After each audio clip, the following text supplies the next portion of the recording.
to the Metro Schools Governance Committee meeting. We have a quorum, and we're going to get started. And our colleague, Dr. Severe, is going to take the floor here and walk us through some policies. How about that? There we go. Thank you, Chair and members. Dr. Battle. There are 6 policies before you for consideration in the committee before they are ratified later tonight. If we just sort of start at the beginning, you should have with you a little one-pager that's underneath the agenda. As is customary in these meetings, we try to give you a little paragraph about what changes are being made to the policy in question. The first one is our summer instructional programs policy, which is more colloquially known as the summer school policy, right? And it is just being updated to show the various programs that are now available to students under current law, the summer camps, and those. It just really updates in reflection of the statute. The only thing I'd point out is that if we ever decide, or it is decided that attendance be mandatory as a condition of moving to a different grade or advancement, that would come back to you for a vote. And those are the changes, and I would be happy to answer any questions.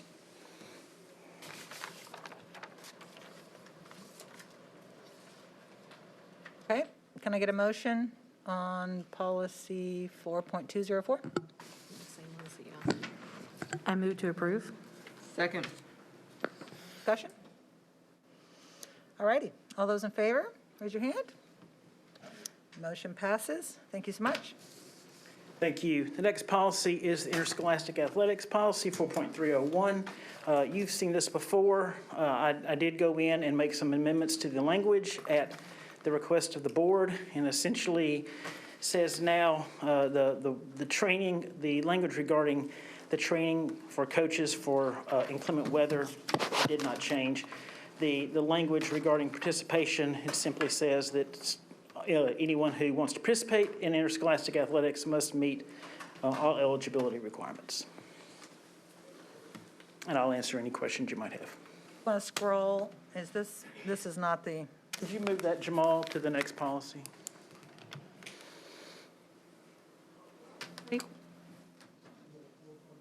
It's just the very next one.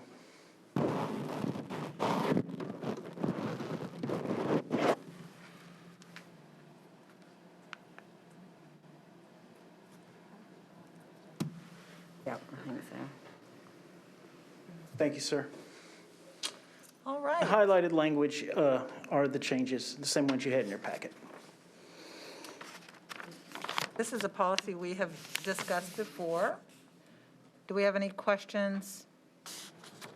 Masters? So the policy still includes the language about biological sex competing on sex-segregated athletic teams? It's that language was replaced with the highlighted language you see before you. Eligibility requirements set forth by the state.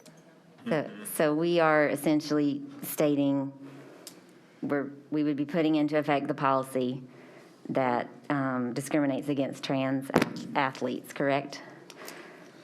We would be putting into place saying that in order to participate in interscholastic athletics and be part of the TSBA, we would meet their requirements. Which includes discrimination against trans athletes. It does include language about biological identity and sex, yes. Mm-hmm.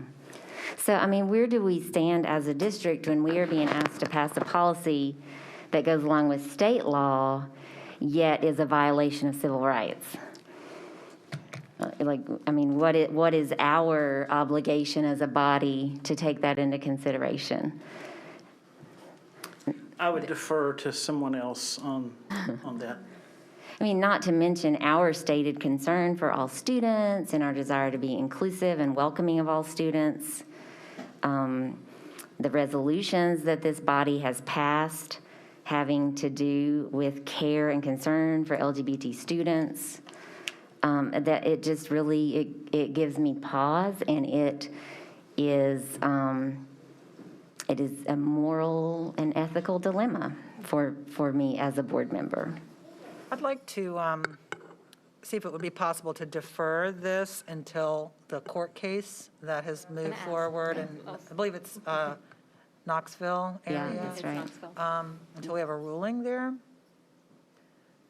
I just have a question about that. Oh, go ahead. No, I didn't hear what she said. I was going to ask her. There's a court case happening in Knoxville, yeah.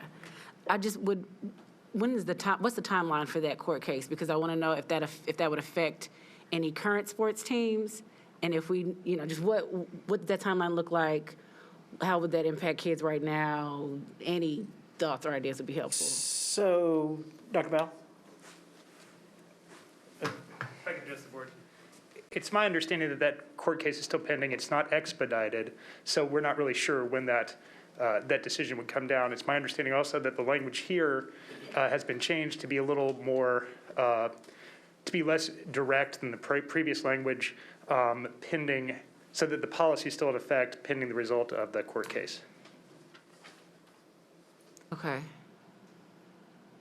Because TSSAA, it is still my understanding that they are actually involved in some advocacy efforts, or they're considering changing language, or have I just completely made that up?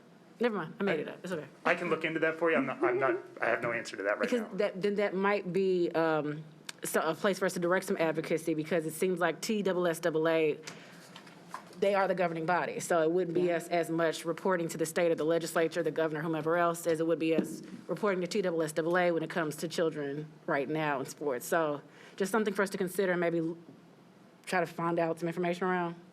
Tyler?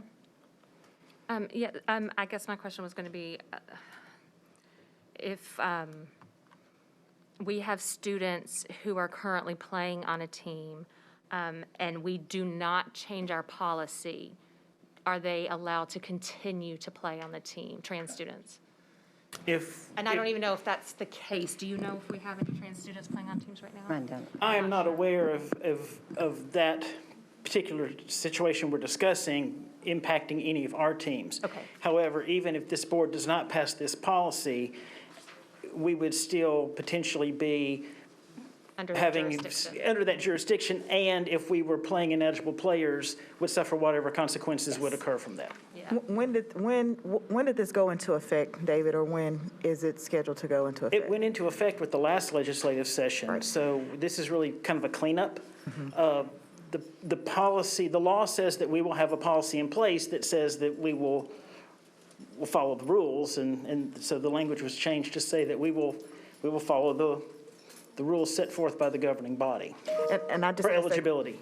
I just asked that question in response to Ms. Tyler's question of the potential impact to current students or teams if for any reason we did not adopt the policy and then implement it as such. It's in some ways a moot point. We are doing this now. Our students are meeting the eligibility requirements as we speak. And in the policy prior to this, they were meeting the eligibility requirements in the previous language. It just did not have that more direct, as John said, language regarding biological sex. Well, I personally would agree with you that the most prudent course of action would be to defer until we know the outcome of that court case, especially if it's not going to negatively impact our teams at the moment. And it sounds like if we're already meeting those requirements, that whether or not we have this policy is not going to change, that they're still meeting the requirements. I mean, May I just interject? not that we're saying we're going against it. We're saying that we want to make sure that we're actually going to follow the law, but we don't know what the law is going to say. Let me just add that if this body decides to defer until that court case is settled, that could be several years. So it may be worth not putting so prescriptive a tone on that deferment that we could come back at a different time if the circumstances on the ground change somehow. So deferring without saying in the deferment, the motion would not say pending the outcome of this lawsuit. We're just deferring. Is that what you're saying? Yes, ma'am. Uh-huh. Okay. Dr. Battle? Okay. I'd like to, Frida? So Is there any prescribed penalties by deferring it, or? There's no prescribed penalty for deferring because we are doing it as we speak. There would be a prescribed penalty for not following the TSSAA's rules for participation for a student athlete. And that would be up to the TSSAA to decide how they mete out whatever consequences that would be for an ineligible player. And could that,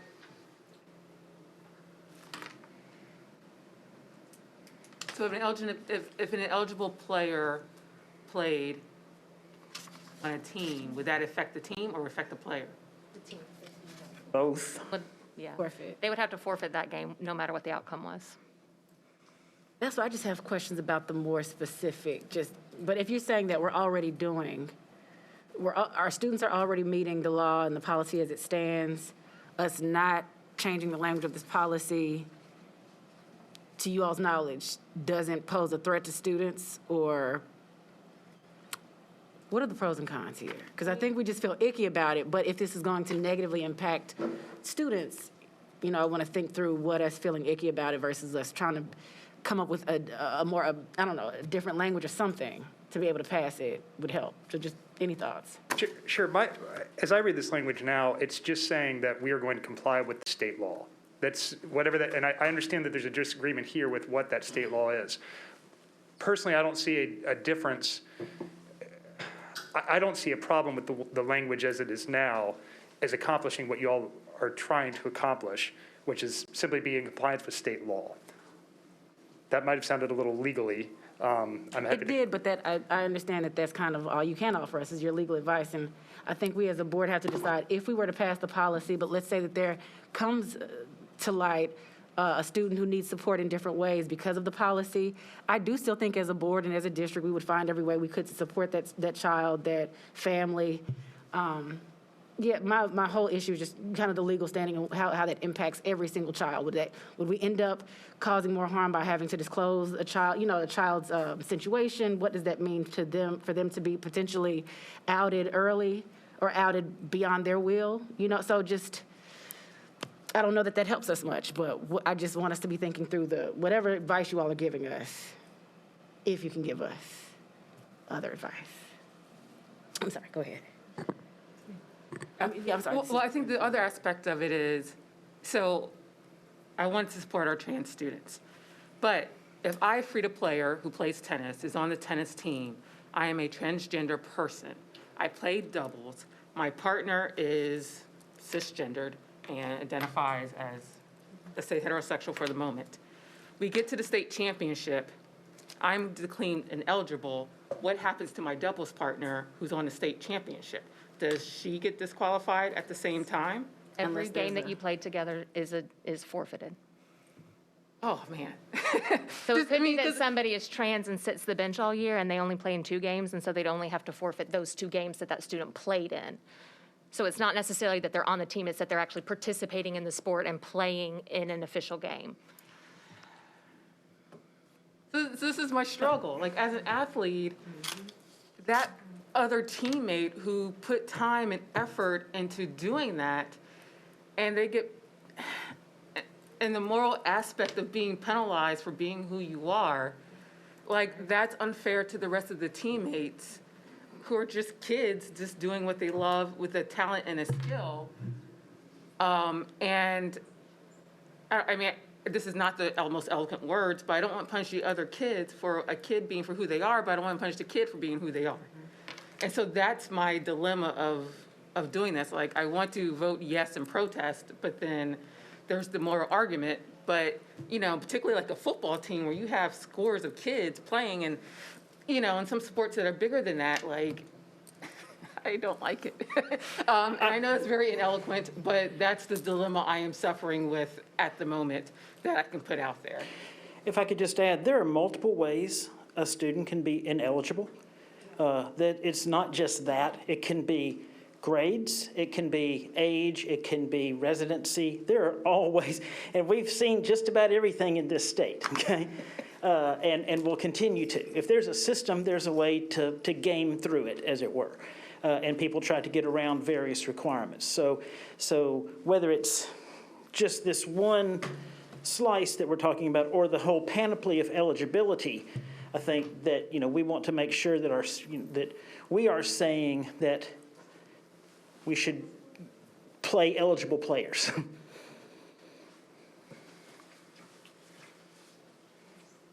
I kind of think about it as if we are deferring this, we are not affirming the state.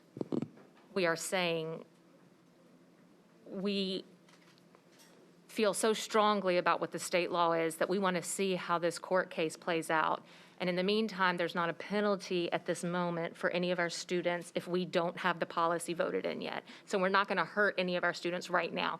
If we voted in a completely different policy that said directly transgender students can play, they would still be ineligible under TSSAA rules.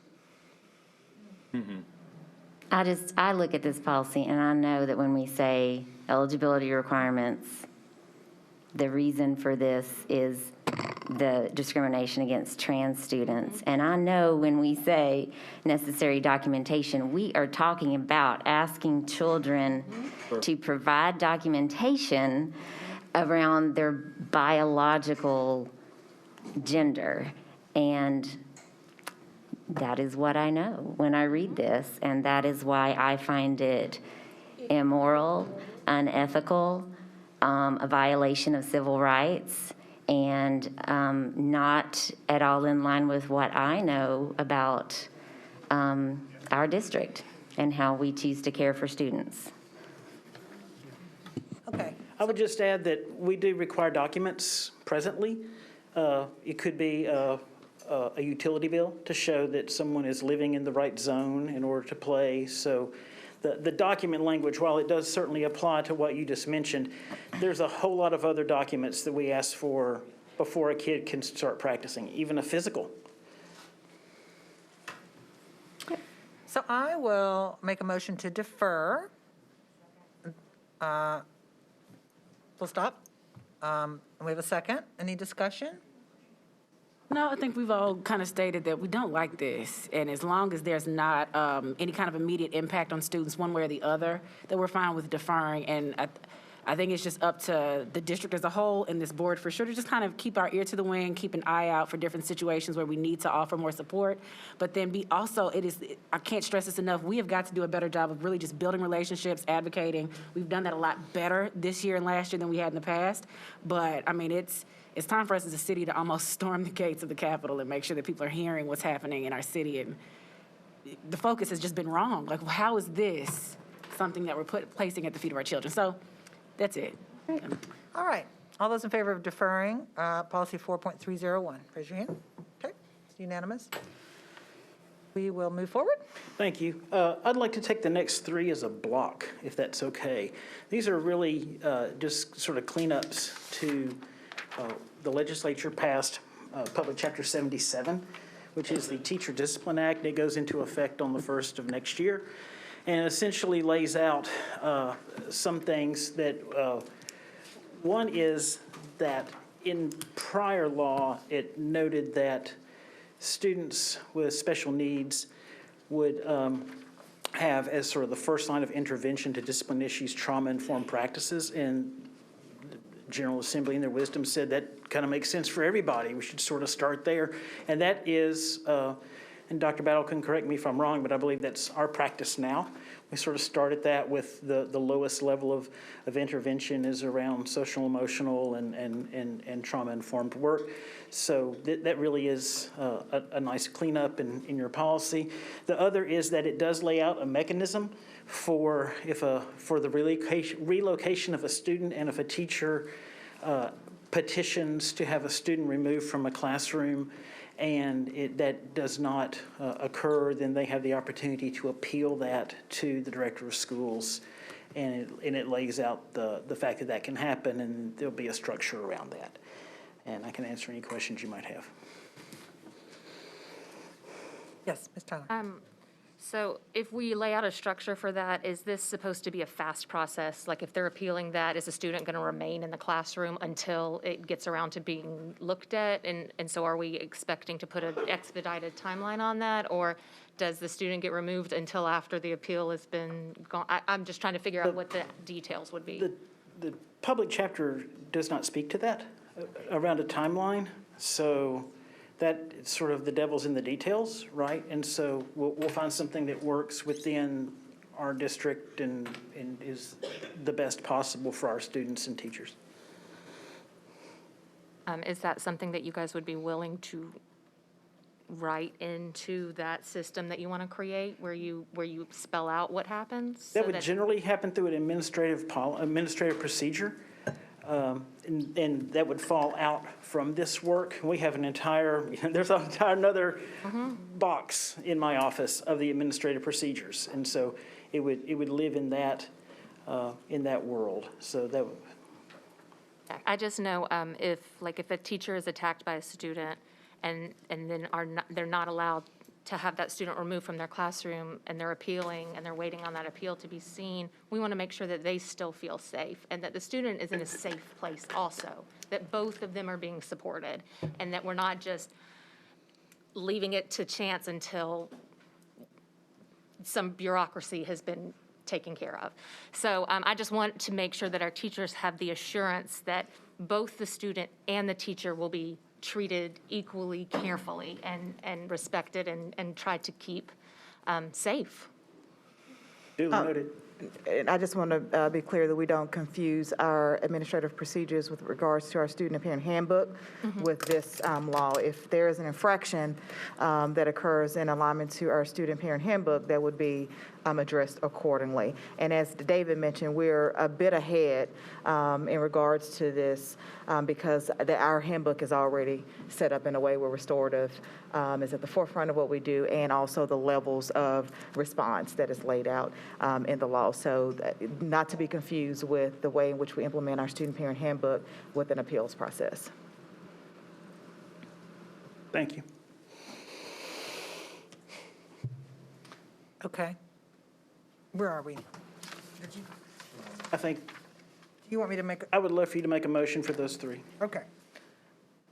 Does anybody want to make a motion? I move to approve 6.3, 6.306, and 6.4081.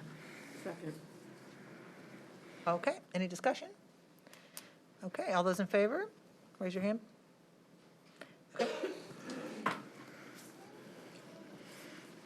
Thank you, Chair. And the last one for your consideration is, you've also seen this one. This is, again, coming back. And Jamal, if you could scroll down to 6.402 towards the bottom there. It goes past several.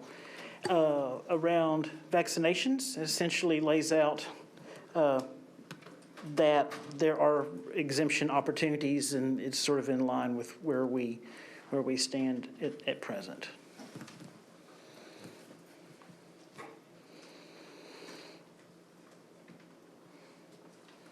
Okay, can I get a motion? Have This is discussion? the new, Want to scroll it down some more, Jamal, so we can see what, Can you take it down just a few more lines? right. A little more. Ms. Tyler? Did we put in the language about except in the event of COVID-19 because of the legislation that was recently passed? In the last session, correct. Yes, okay. Is there any way to do some kind of more generic wording that doesn't specifically call that out, but says something about in compliance with? That way, if that is challenged in court or something happens and it's rolled back, we're not still stuck with this language? The legislation is specific to the COVID-19 variant. So, Well, but what would happen if the legislation is challenged? And let's say it gets overruled, but this is still, in our policy, it still says, except in the event of a COVID-19. Would we be held to this, or would we No. be allowed to follow? we would follow the law because it would supersede this, and then I would come to you with all deliberate speed to make that change to update this. I hear hear you, Brown versus Board of Education. I did. Thank you. I work it in whenever possible. Other questions? I make a motion that we pass policy 6.402. Second?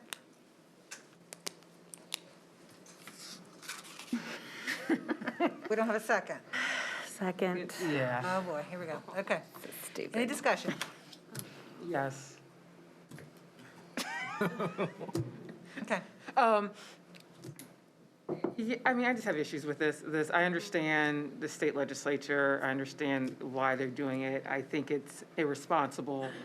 You know, I want us to be compliant with the law, but I just want to say for the record, like, for us not to keep our kids healthy and do what's needed to keep our kids healthy, to provide education in a safe place is deplorable. That is our job, is to provide education in a safe place for our children, and health is included for their physical safety is at hand. And given the logistics of being a large school district and how communicable diseases can be, if we do it for other diseases, this doesn't fall in line. I mean, I understand parents wanting to protect their children, but also we have a fiduciary responsibility to keep the safety of our environment, of our staff and our children. And so the fact that we do not have the leeway, given the success that we have had in mitigating COVID in our school system, especially for its size, given the leadership of our director of schools, showing that our governance and our leadership worked for us, and thus not having the flexibility to do that. I just want to put that on the record.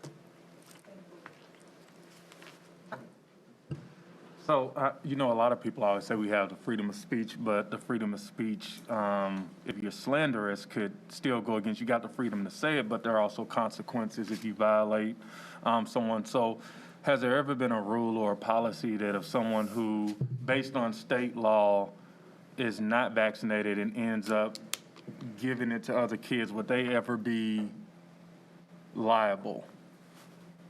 Yeah. That's the law that you wouldn't be liable for. Plus, they're minors, so. Yeah. Well, what about the family? I mean, the parents who made the decision. It's just a question. I know. I don't think Yeah. there's a mechanism for that exists right now. So if I could add that, I think there's obviously it's been a wacky 2 years, right? And a lot of confusion around a lot of things in this world with this virus.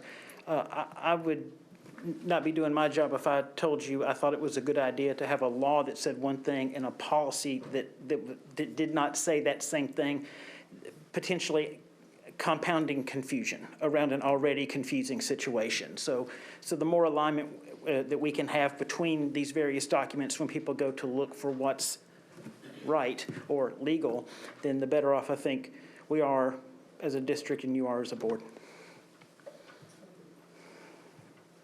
Echo, Ms.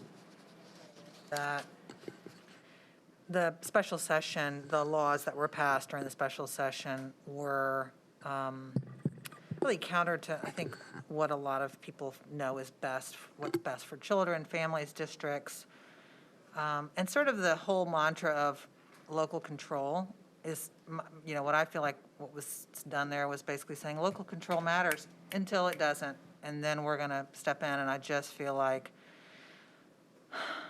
it's a tough spot to be in for school boards who know what's best for their own district, and science is thrown out the window in service to rhetoric for primary elections. Okay, all those in favor of the motion, right? Can you repeat the motion? I'm sorry, I stepped out. It's to approve. Approve. What policy is this? This is 402, 402. 6.402. I'm sorry, I just have to add too that, you know, COVID-19 in particular, it's a disparate number of minorities who were negatively affected by COVID-19. And it's our large urban districts that have a higher percentage of Black and brown students that are more deeply affected by this type of policy. it is more dangerous for us. And so it is extremely frustrating for our state legislature to be taking this sort of stance that clearly targets those minority children. Okey doke. Can I ask just one last question? Because I stepped out, the recommendation is that we approve this because it's state law, yay. And that is the motion on the table. All right, fun times, okay. Okay, all those in favor signify by raising your hand. All right, What did Will used to say, hold your nose and. Can you say reluctantly, yes? it passes. Thank you, Dr. Severe. Want to enter that in for the record. We have one more item on the agenda for this meeting, which is our membership with TSBA, which until recently included a membership with NSBA. TSBA has announced that they are no longer going to be part of NSBA. So the conversation here is, do we want to pursue another avenue to participate in NSBA or not? And so I'll open the floor for this conversation for folks who have thoughts about that. I would like to, just because of our size and our, and characteristics of our district. It's something to be, lack of a better word, community with districts our own size, and how you deal with the complexity of issues of having a large number of school districts. And I understand the logic behind TSBA withdrawing from the NSBA, but being one of the largest school districts in the state, there's certain things that there's certain issues and complexities that we have that a smaller school district is not exposed to. And I think we need to have those resources available, whether it's policy, education, research, idea sharing, thinking through complex issues, and just having a place to do that. And so I would like to see if we can explore that, just so we can have that community of figuring out how do we govern with people that have similar districts compared to ours. Thank you. I too would like us to independently join NSBA. Since we've had their membership through TSBA, we still have received all the appropriate membership responsibilities and things that we would receive. I have found that their information that they've provided, whether it's been legal guidance or other types of documentation, particularly through the pandemic, have been very helpful in their communication with us on how other. TSBA or NSBA? NSBA. They've had lots of publications of how to handle different situations, be it through when the pandemic first started to now with our vaccinations and the responses that people are having to that. I think that their publications and their support have been very helpful. And with our limited capacity and ability to do professional development as a board, I find that it's a vital resource for us. And they are the only association that advocates technically for school boards. We have Council of Great City Schools, which is great, and some other groups, but along with CUBE, I think NSBA is important for us to be a part of. So I'm appreciating this kind of feedback. So I asked to have this be part of the agenda because I spoke with Robert Gowan from Millsaps Gowan, who we have a contract with, and he says that Memphis-Shelby County is looking into. So the way it has worked historically is that we're a member of TSBA, and that's the only way we could be a member of NSBA. We could not be independently added to NSBA's roster. NSBA is not only reconsidering that, but we're looking to see if we decide to join with Memphis-Shelby County, if we'll be able to get some sort of discount. As it stands, we pay TSBA about $12,000 a year, I think, roughly $12,000, less than 15, but I'm not sure what kind of benefit we're getting right now. And after speaking with Mr. Gowan, he said that, we don't have to be a member of TSBA. So that's just something for us to consider also, that if none of us are going to the conventions each year, if we're still kind of a member of that class group by engaging with Millsaps Gowan, there's just things to consider around contracts as it stands, because I thought it was part of our charter, but it's not. It's just another contract. So, we can still join NSBA. As soon as Mr. Gowan gets information back from NSBA, I asked him to send it to the full board. As soon as he hears back from Memphis-Shelby County, he'll do the same with that correspondence. But I don't think we're ready for a vote right now, but I at least wanted to have the conversation, see what the will of the board might be, and then we can all do our independent study. We can all reach out to TSBA representatives that we know, like Ms. Grissom, Mr. Torres, so that was it on my end. Ms. Masters? Yeah, I'd just say, I think the ideal would be if we could remain members of TSBA and join NSBA independently. But if we're having to consider where we're able to put very limited funds, I would have to echo what some of my colleagues have said about the offerings of NSBA potentially being of more use to us as a district, since we have more in common with some of the other large urban districts than we do with some of the small rural districts in Tennessee. And while we share the care for Tennesseans and for Tennessee children, we have some really unique challenges that we face as a district, and I'd agree that it seems like that membership in NSBA is more relevant. And I do want to elevate the idea that TSBA and NSBA, both of these organizations are supposed to be supporting the board so that the board can support the district. And after that last correspondence we received about, it felt like it was pitting a district against parents or against a community at large, and that made me feel it wasn't that it was talking about better ways to support us in engaging with parents or better ways in supporting us in developing policies with the community. It just seemed a bit more divisive than I would have liked to hear from that kind of body. So we can pull more information and maybe bring it to a future vote, but I think it's worth considering. I don't disagree that, we know that TSBA has been thinking about this for some time now. It is not the result of the national rhetoric around school board members being threatened and intimidated and harassed, but it was terrible timing for them to announce it in the middle of that discussion. The optics, I think, were terrible. And so I would be in favor of us being members of both. I have found that the advocacy by TSBA at the legislature has been helpful to me in terms of understanding what's happening. I think Ben Torres has been a resource. I haven't taken a lot of their classes, per se. I don't know how much you guys have, but I think, the other thing I'm going to say is that school boards, I just have been reading about this, are some of the most underfunded elected officials in the country. So we're the least paid, if we're paid. We're paid, but it's pennies. We have a very limited budget for training, strategic planning, for travel, for meetings. We are limited on, we have amazing staff, but for the amount of constituency work that we should be doing, we should have more staff. There are districts in this country where every board member has paid staff in large urban districts to handle events, constituency work. And so I don't think it is inappropriate in a $1 billion budget for us to be able to belong to two organizations. And so I don't think we should have to sacrifice one for the other. That's me. So, but I do believe that we should also try to remain connected to NSBA. Ms. Elrod? I have one question. We are, as school boards, we're the only elected position in the state that's required to do ongoing education or continued education. So we are legally required to do one ongoing or continued education course a year.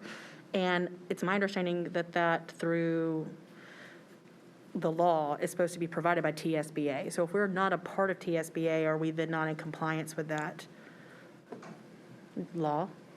Do we know that answer? I believe to date, all but one of us has taken the new member orientation at least. Yep. And then every year We we're can try supposed to to tie up that continue. loose end. I'll say the other thing that TSBA offers us is policy support for Dr. Severe. When laws are passed, they Yes. provide us with Okay. very clear, very expedited support for adopting policy to reflect law that was passed. In this discussion, I just realized we're not supposed to be asking questions of our staff, so I apologize that I looked at you so much and then looked at Dr. Severe. I apologize if I put you in a difficult position. But that is a question that I think that we need to consider in our discussion and that we should maybe follow up on, is that we do have that requirement, and to your point of us being a unique elected body of people, that is a special requirement of us, and I think that is the current requirement. And if it's not, we would still need a way to be able to meet that as As we have so eloquently and ongoingly talked about, we need to be in compliance with the Tennessee law, whether we agree with it or not. So, there we go. Hang on, did you want to say something? If I could add, Mr. Hyde, you're correct. And school board is one of the few elected officials that have required training. I think maybe, it was, 1 a year. I think maybe, property assessor or something like that has something similar. But that said, it's required through the state, but the state contracts with the School Board Association. And I am not exactly certain that you could avail yourself, I'm not sure that you couldn't either. I don't know that you could avail yourself of the training they offer if we are not a member organization, thereby putting you, potentially in a situation of individual noncompliance. Now, I don't even know what the result for that would be. But that said, the policy work they do that Ms. Poople-Walker mentioned, that's what so many districts in the state rely on, rather than having a board office of 7 or 8 to do that work. So we all sort of share the love on that, and then as you've seen tonight, we massage those model policies to make them work for our district. And I think we're actually one of the few districts that actually do more than just cut them from whole cloth and paste them in. And that's a testament to all the people who are in this room, honestly, working on that to make it right, best for our district. But I don't know that it's a binary choice to belong to one or the other, because they do such incredibly different things. Mr. Little? What is the cost? I know Ms. Bugg said one cost was between 12 and 15. What is the cost for the other I organization? don't think we know that. That's what I was saying. Mr. Gavin was going to get back with us. He reached out to them because they have not done that in the past, but because Shelby County is asking, we may be able to have a partnership, or they'll give us an individual invoice or individual quote. Ms. Masters? So I have a question. As the person who hasn't taken the orientation, because it was offered in person without the requirement for masks during a pandemic my first year, and then I missed the one time that it's only offered once a year, that it was offered this year. But so can the state require us to do a training with an organization with whom they contract, and then that organization not allow us to take that training if we're not paying a membership fee to them? I mean, it seems to me if it's not part of the law that we also have to be TSBA members, then there has to be some other way for us to fulfill the requirement for training. I don't know that that's a road anyone's gone down. I don't know that that's even been contemplated. So the answer is maybe. Okay. Yeah, I'm sorry to have taken us down this rabbit hole. I just wanted to bring it to you all so that I wasn't making a decision for the full board, and that we could maybe all develop a list of questions, make sure we talk to TSBA, make sure we talk to Dr. Battle so that she can get input from her staff around what supports we need. So maybe that might be what I ask of us, Mrs. Poople-Walker, is just for us to get different questions that we want of all different entities. So that and then once we get the quote, figure out what that looks like in our own budget, and then make a decision. I don't think, it's not anything that's time sensitive, but we all got that letter from TSBA, and I at least wanted us to have a conversation around it. So no decisions are made, none have to be made right now. Ms. Tyler, did you want to say something? Yeah, I was just going to, I know that if it turns out that we don't have to do TSBA training and that we can just do a specific type of training, then that could be Powerful. We just need to make sure that we could afford to get to wherever that would be taking place. And then also thinking about, I know that they help with policy decisions, and if, I have no problem remaining part of both. But if we decide that we don't have the funds to do that, then I think that the national one is going to represent our needs more clearly. But so I think just if we're thinking about how do we replace the things that TSBA provides us, would Gowan Millsaps be able to help with policy language if we're not getting it from TSBA? I mean, do we have contingencies where we can fill those gaps? And I think as long as we're thinking about that, then, and we're just not making a decision on the fly without thinking through ramifications, I think we'll be all right. So that was it for me. Yep, this is giving me good guidance, but still, please, I guess if Dr. Battle, if you would not mind if I engage with Dr. Severe and have board members send questions to him and Ms. Bobo, and then we can all just kind of talk about who to get responses from so that we're prepared for whatever next conversation there is.